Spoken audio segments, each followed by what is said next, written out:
या सरकारनं असं काय केलं की आपण 14ला सुद्धा व्यासपीठावर होतात, आत्ताही आहात?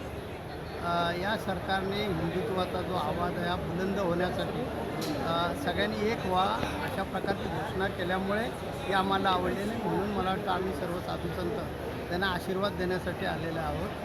आम्ही 30 वर्षापासून ही घोषणा देतो, हिंदू धर्म खतरे में है, सभी हिंदुओं में एकता हो, ह्या माझ्या 2 घोषणा आहेत.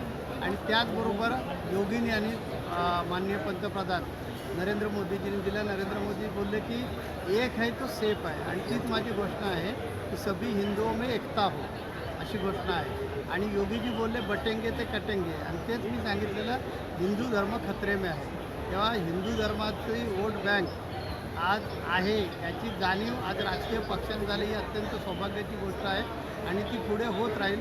जगद्गुरू रामानंदाचार्य या नात्यानं, धर्मगुरू या नात्यानं हिंदू धर्माचं संघटन करण्यासाठी दायित्व माझ्यावर आहे, आणि त्या दृष्टीनं आम्ही यापुढे प्रयत्नशील राहून संघटित करू. कारण हिंदू धर्माचे अनेक प्रश्न, जसं वक्फ बोर्ड हा हिंदू धर्माच्या मुळावर घाव घालणारा प्रश्न आहे, किंवा लोकसंख्या जी आहे, जी संघाने म्हणजे राष्ट्रीय संघाचे जे सरसंघचालक माननीय मोहनजी भागवत यांनी जो प्रश्न मांडलेला आहे तो अत्यंत स्तुत्य आहे. कारण लोकसंख्या तुमची घटली तर हिंदू धर्म अडचणीत येणारच आहे, आणि तेच मी 30 वर्षापूर्वी सांगत होतो, हिंदू धर्म खतरे में. आणि त्या दृष्टिकोनातून एक धर्मगुरू या नात्यानं आम्ही वोट बँक तयार करण्याचा आता यापुढे सातत्यानं प्रयत्न करू.